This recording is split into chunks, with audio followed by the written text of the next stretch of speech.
प्रेम से बोलिए छठी मैया की जय, सूरज बाबा की जय। एक छठी मैया का गीत लेकर के आई हूँ, सुंदर सा प्यारा समय आप सब कीन लो और आप सब सुने और कमेंट में जय छठी मैया जरूर लिखें। कहाँ से आवे ला डोलिया पियर डोलिया हो, आहे कहाँ से आवे साजल रथवात ध्वजा फहरत आवे, ध्वजा फहरत आवे हो। कहाँ से आवेला लाल डलिया पियर डलिया हो, हे छठी मैया कहाँ से आवे सजल रथवात ध्वजा फहरत आवे, ध्वजा फहरत आवे हो। पश्चिम से आवेला लाल डलिया पियर डलिया हो, हे छठी मैया स्वर्ग से आवे सजल रथवात ध्वजा फहरत आवे, ध्वजा फहरत आवे हो।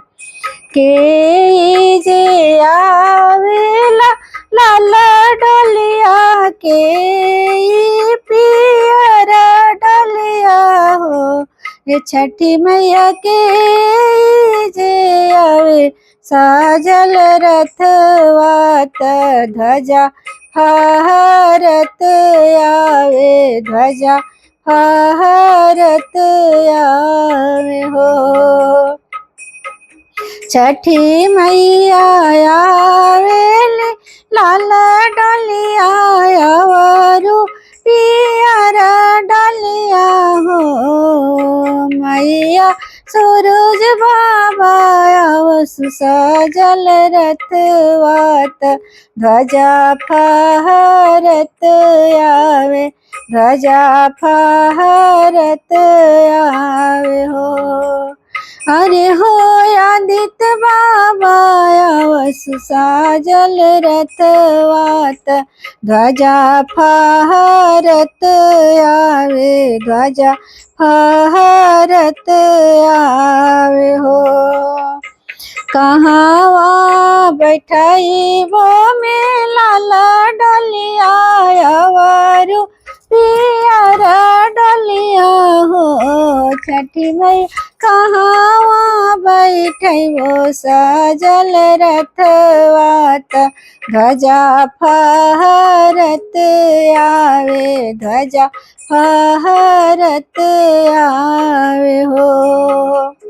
गंगा घाट बैठबो में लाल डलिया पियर डलिया हो, हे छठी मैया अररा बैठबो सजल रथवात ध्वजा फहरत आवे, ध्वजा फहरत आवे हो।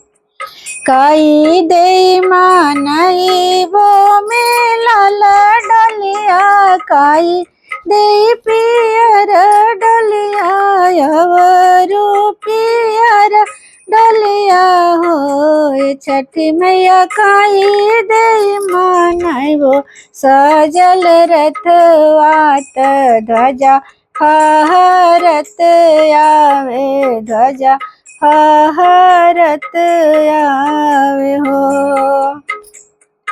फल दे मानाई वो लाल डलिया पियर डलिया पियर डलिया हो। अरे हो अगर उठा दे मानाई वो सजल रथवात ध्वजा फहरत आवे, ध्वजा फहरत आवे हो। जय छठ मैया।